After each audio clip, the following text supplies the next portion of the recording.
entraîneur national des équipes de France de discipline artistique et puis organisateur ici de cette animation fédérale autour des dés. Alors qu'est-ce qui se passe? C'est une première expérience de l'animation territoriale, l'animation des disciplines artistiques, ici à Pugeot. C'est un nouveau dispositif qui a été mis en place par la Fédération à l'initiative d'Yves-Marie Guillot et de la Direction technique nationale, dont l'objectif c'est de favoriser les jeunes à l'accès à la compétition. Donc ça s'adresse principalement aux jeunes de moins de 26 ans, même si tous les profils peuvent aussi correspondre. On est assez souple là-dessus. Et je recherche des profils qui sont soit des jeunes débutants dans la compétition, qui ont déjà une première expérience, soit des totalement débutants avec un peu d'expérience en soufflerie, qui pourraient retranscrire dans le ciel. Et ici, dans ces dispositifs, on peut prendre des individuels que je peux placer en équipe ensemble pendant le stage pour leur donner un rôle, soit de performeur, soit de vidéoman, et commencer à leur enseigner les techniques de compétition. Et donc l'objectif sur ces 4 jours, c'est quand même assez rapide, c'est de leur donner le goût de s'inscrire aux compétitions et de leur structurer leur saut pour qu'ils puissent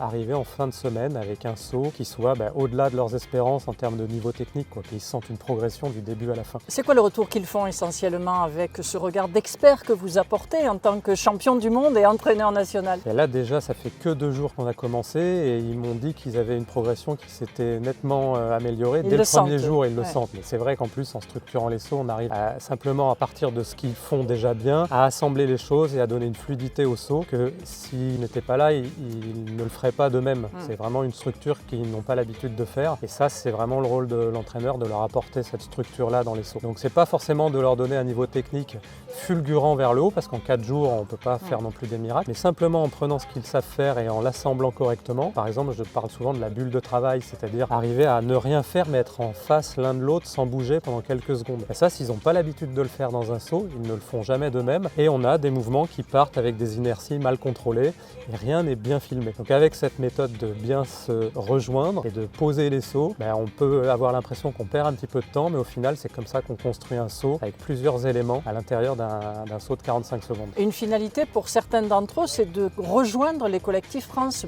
Voilà. Bientôt, va-t-on dire. Évidemment, l'idée derrière tout ça, c'est d'alimenter le collectif Relève d'abord et le collectif France ensuite. Et donc pour alimenter le collectif Relève, il faut des gens qui aient envie de s'investir dans la compétition, qui aiment ça et qui aient un profil de sportif. Donc il y a beaucoup d'anciens gymnastes ou de personnes qui font du trampoline ou de la soufflerie ou les trois. Et là c'est génial parce qu'ils ont un bon repère de leur corps dans l'espace. Et je sais que derrière, la répétition mentale des sauts, là elle porte ses fruits quand ils ont déjà la connaissance de leur corps dans le ciel. Et puisqu'ils ont aussi beaucoup exprimé durant ces quelques heures qu'on vient de passer avec eux, c'est ce côté passion qu'ils portent. Bon, ils sont tous là-dessus passionnés de parachutisme. Ça c'est vrai qu'on a un sport où on ne tire pas les gens pour venir à nous, ils viennent d'eux-mêmes. Donc ça c'est super, ils sont tous passionnés. Beaucoup sont quand même issus de la soufflerie cette année. On a même Adrien Gallo qui a 18 ans, qui a des centaines, je peux peut-être pas dire un millier d'heures ou presque, ou en tout cas, et on n'est pas loin d'expérience de soufflerie. Donc à 18 ans c'est énorme. Il arrive aussi à 1000 sauts, ça c'est incroyable. Et c'est le plus jeune du stage. Et on a aussi Laurie Lubé qui est une ex-compétitrice citrée en soufflerie, qui aujourd'hui veut retranscrire son expérience dans le ciel. Donc voilà, c'est des profils super intéressants pour intégrer les équipes de France pas à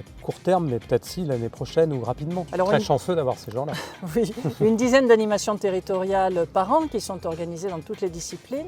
Et puis des stages de détection aussi. Alors c'est peut-être un peu différent pour coopter les participants. Comment ça se passe? La différence, c'est que la détection, je vais sélectionner des gens uniquement en équipe constituée qui s'engagent à participer au championnat de France. Donc c'est des équipes qui postulent plus que des individuels. Ici, c'est vraiment des individuels. Alors s'ils sont en équipe, c'est un plus, mais on peut prendre des individuels pour former des équipes. La détection, c'est un côté aussi avec une procédure un peu plus standardisée au niveau de la fédération. C'est-à-dire qu'ils vont candidater en ligne, il va y avoir un comité de sélection, ils vont expliquer leur motivation, ils vont recevoir une lettre pour leur expliquer s'ils sont pris ou pas. Et puis derrière, il y a un rendez-vous avec un stage complet et puis on est plusieurs coachs, il y a un peu plus de monde. Donc c'est 2 niveaux qui pour moi sont complémentaires, qui peuvent s'assembler et comme ça on part vraiment du loisir, de la base, pour arriver au moins jusqu'au collectif Relève. Et on sait que quand ils sont dans le collectif Relève, ils ne rêvent que d'une chose, c'est qu'il y ait des équipes de France qui arrêtent et qui laissent leur place pour pouvoir monter. Et qu'ils soient sur la qu'ils les battent directement, ce qui peut arriver aussi. Et puis tout ça ne serait pas possible non plus s'il n'y avait pas des structures, des écoles agréées par la fédération qui acceptent de recevoir. Parce que vous êtes quand même, alors je ne vais pas dire c'est compliqué, mais malgré tout, il y a une structure qui doit être accueillante. Au niveau de la fédération, on a une structure pour le sport qui est incroyable. On a des pôles d'excellence, des pôles d'accession. Et ici à Pugeot, c'est ni un pôle d'accession ni un pôle d'excellence dans les disciplines artistiques. Et c'est pour ça qu'on peut intégrer ces stages d'animation territoriale. Comme ça, toutes les grandes écoles fédérales et labellisées peuvent recevoir un stage et peuvent promouvoir les disciplines artistiques. Et sur cette zone en plus qui est assez magnifique, on la voit derrière vous, ce temps quand même qui est un peu particulier, j'imagine que les participants apprécient d'autant plus. Mais oui, parce qu'en plus on a eu une météo quand même défavorable tout le mois dernier, donc beaucoup arrivent ici en étant déçus de leur entraînement. C'est la même chose pour les formations de moniteurs, ils ne sont pas très bien préparés en raison de la météo et là, vous voyez, ça enfin, on a 4 jours de beau temps avec des voiles dans le ciel devant moi. Ils devraient faire leur volume de 30 sauts. Et donc votre attente sur les mois qui viennent? C'est de retrouver ces gens-là au championnat de France qui aura lieu à Pamiers 30-31 août et 1er septembre. Et à plus long terme, c'est de les revoir l'année prochaine avec une équipe constituée pour peut-être qu'ils postulent dans les stages de détection. Et encore, on va dire à moyen terme, c'est de les intégrer dans les collectifs directement, donc les sportifs des collectifs nationaux. C'est ce qu'on va leur souhaiter. Merci à vous. Voilà, merci.